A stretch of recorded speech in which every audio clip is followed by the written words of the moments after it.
Olá, pessoal do terceiro ano A, tudo bem com vocês? Eu espero que sim.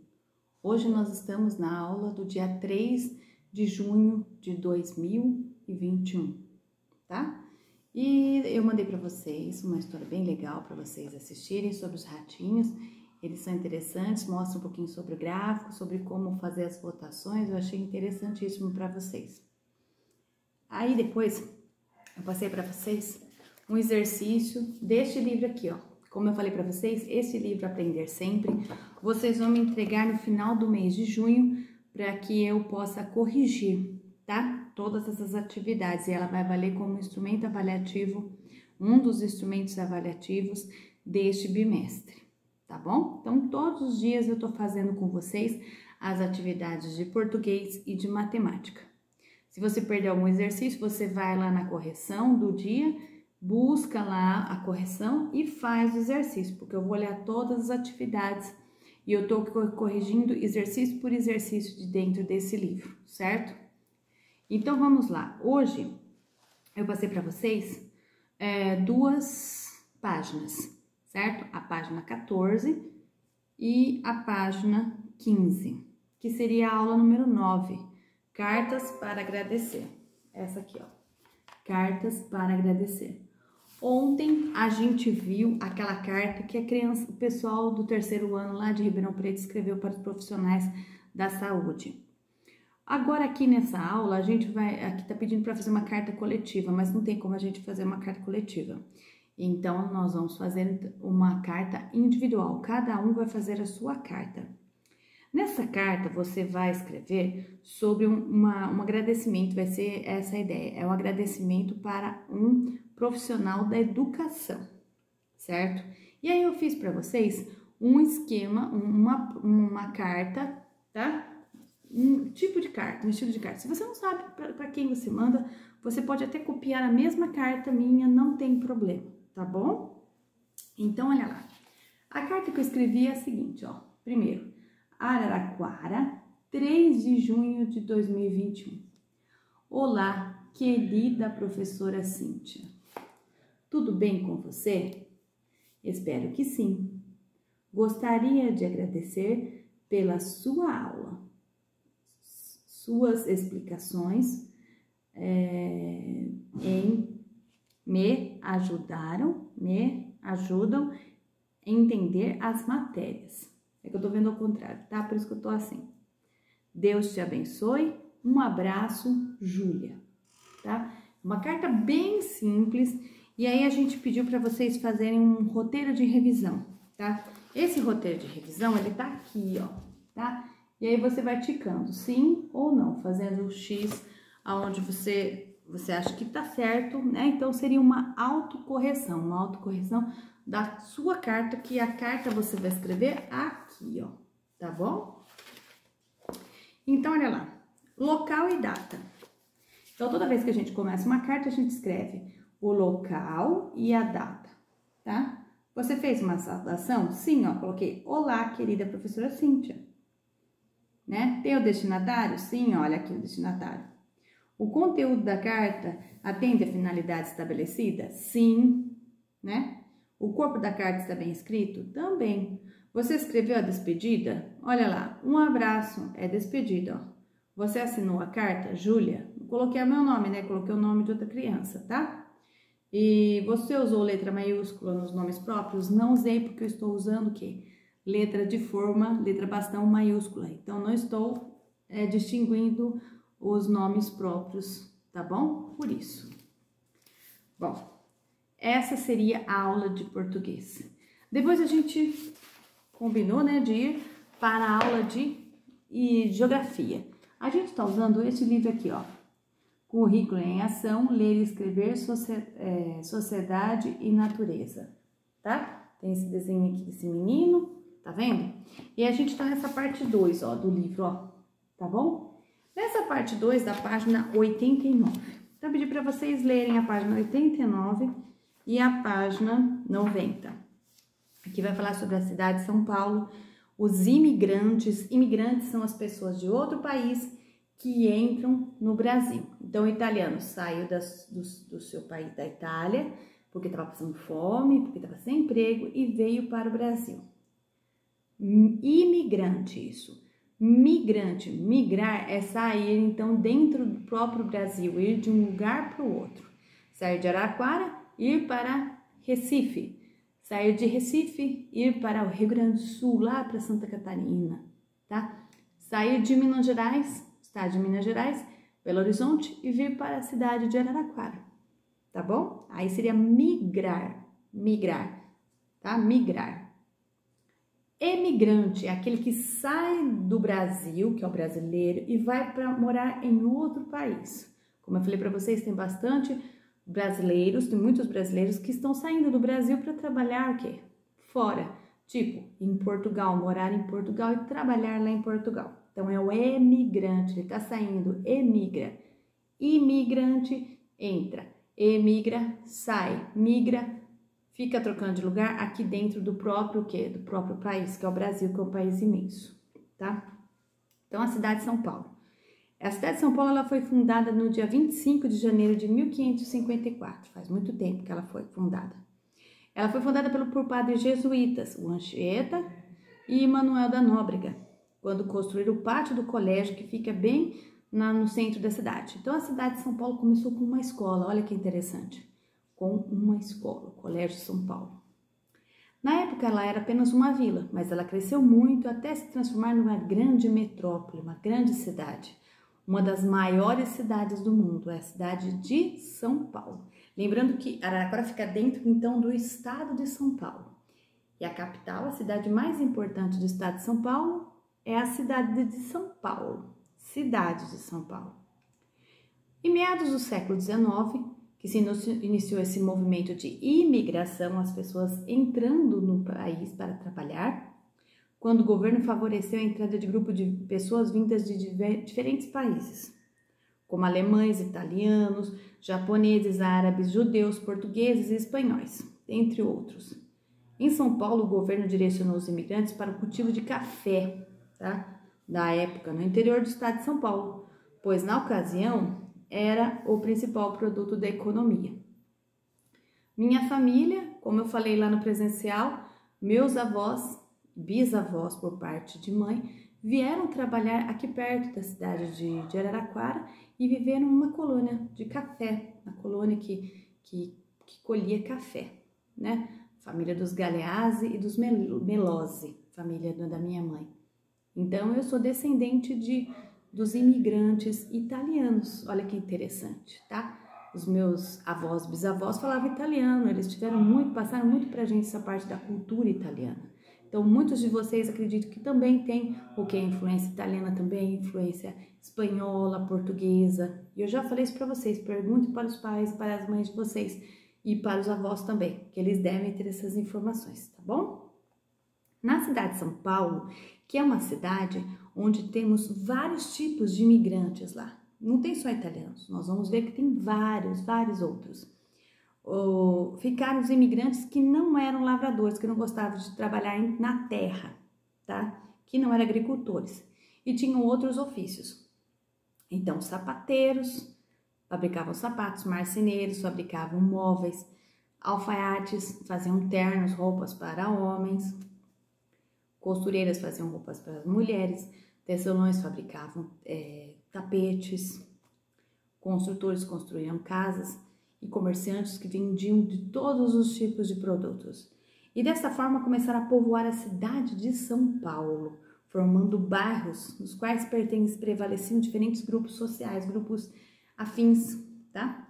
Então, alemães e ingleses, eles formaram o bairro de Santa Amaro e Brooklyn. Japoneses, o bairro da Liberdade. Italianos, os bairros da Moca e Bexiga, que hoje é chamado de Boa Vista. Árabes, a rua, lá, a Avenida 25 de Março, no centro de São Paulo, tá? É um lugar com muito comércio. Judeus, eles formaram o bairro de Higienópolis e Bom Retiro, que atualmente dos coreanos e assim por diante.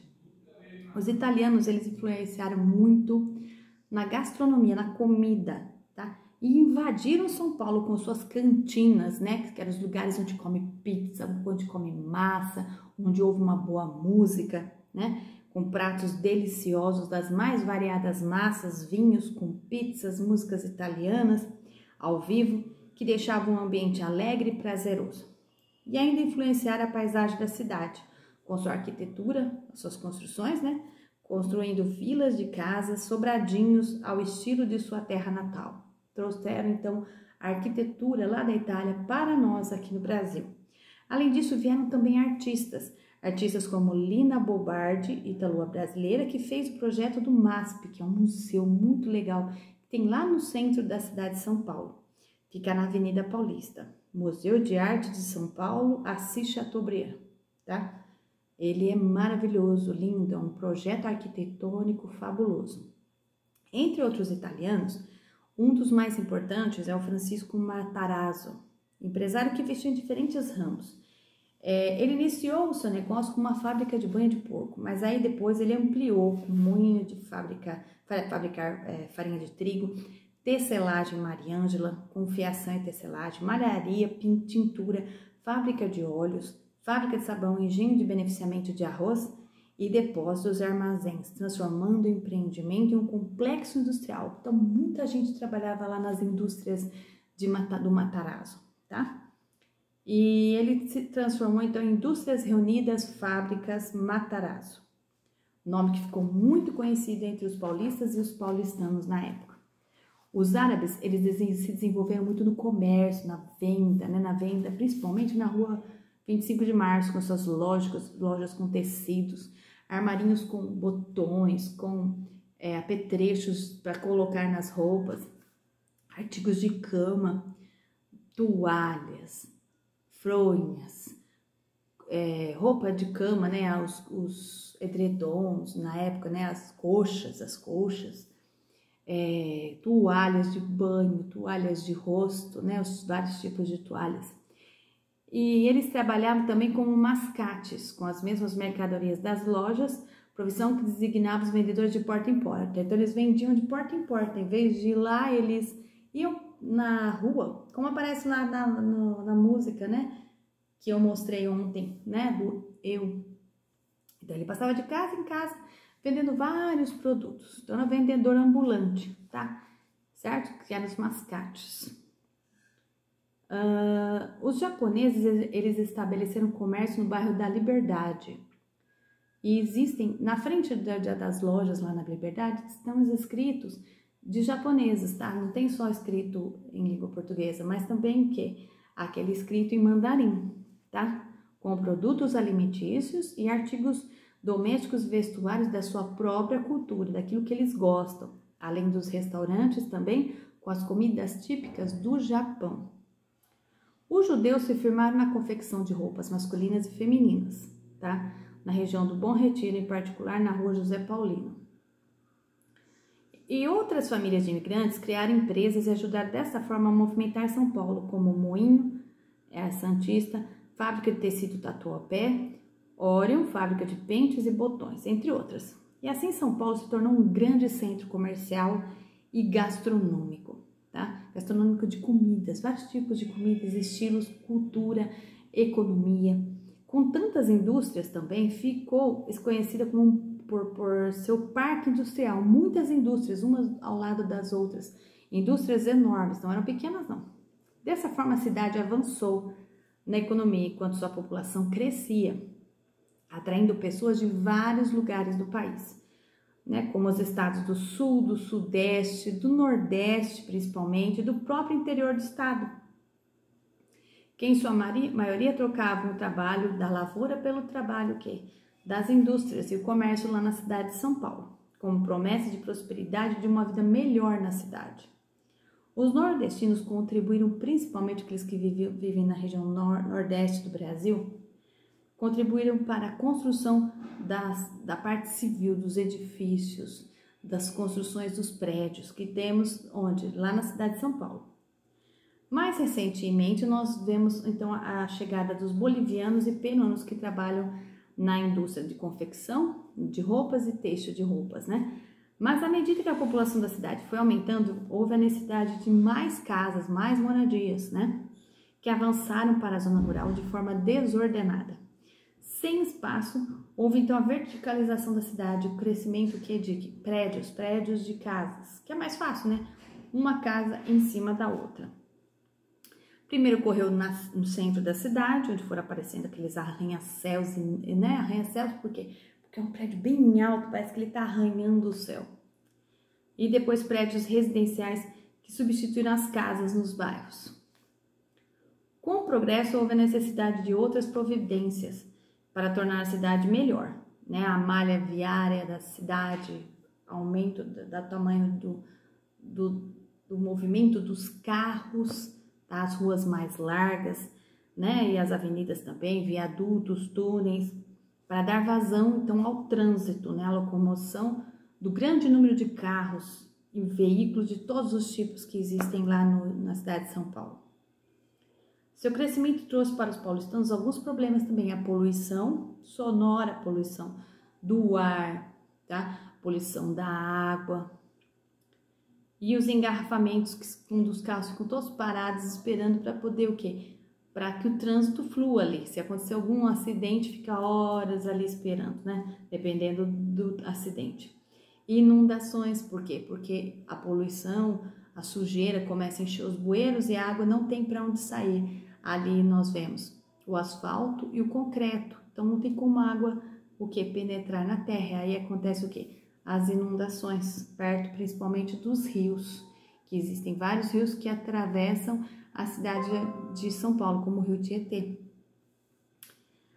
Contudo, com a contribuição de todos os seus habitantes, os paulistanos, os imigrantes, os migrantes, São Paulo chega ao século XXI como uma metrópole com mais de 12 milhões de habitantes e um centro econômico, financeiro e cultural de destaque no Brasil, na América do Sul e também no mundo. É uma cidade importante, tá bom? A cidade de São Paulo, e fica aqui perto de nós, né?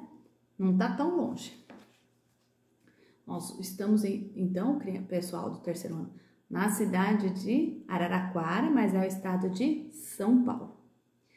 Então, depois de toda essa conversa, nós vamos responder as duas questões. De que estados vieram os migrantes da cidade de São Paulo? Então, no livro, nessa parte do livro, ele fala que vieram dos estados do Sul, do Sudeste e do Nordeste, tá? Então, eu vou relembrar que a maior parte deles veio dos estados do Nordeste do Brasil, tá? Da Bahia, de Pernambuco, tá? Principalmente, muita gente veio para a cidade de São Paulo. B. De que países vieram os imigrantes e em que bairros se estabeleceram? Eu coloquei alguns deles, ó. Alemães, tá? Santo Amaro e Brooklyn, tá? Japoneses, Liberdade. Italianos, Moca e Bexiga, que agora é Boa Vista, né? Árabes, região do centro, ali da 25 de março. Judeus, Higienópolis e Bom Retiro, tá bom? Então, são os lugares, né, dentro da própria cidade de São Paulo, os bairros que fazem parte, então, da cidade de São Paulo.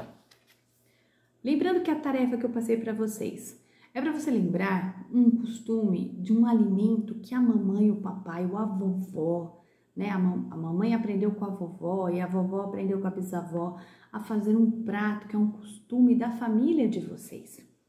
Escreva então este prato, né? Como se faz, os ingredientes, o modo de fazer. Se você quiser fazer o desenho desse alimento, muito bem, beleza. E se lembra alguma coisa, esse alimento lembra alguma coisa importante para você, também pode escrever, tá bom? Então, essa é uma parte importante para vocês lembrarem. Bom, depois a gente vai para o livro, esse aqui, ó, Aprender Sempre, tá? E aí a gente vai para as partes de matemática, tá bom? Nós paramos na página 90, tá? Essa aqui, ó, na página 90, aula 7. Nessa aula 7 tá falando assim, ó, o valor dos pontos no jogo de boliche. O que vamos aprender? Nesta aula vamos usar as peças de um jogo de boliche para resolver problemas. 1. Roberta observou as 4 primeiras rodadas do jogo de Thiago e Matheus e notou algumas coisas interessantes. Cada lançamento de bola, a pontuação é diferente. Observe o valor das jogadas. Então, olha lá. A quantidade de pinos, tá vendo, ó? Que derrubaram, né? As quantidades de pinos nos jogos, ó. Segundo, terceiro e quarto. E aqui, ó, cada pino tem esse valor aqui, tá? Cada pino. Então, no primeiro pino ali, né?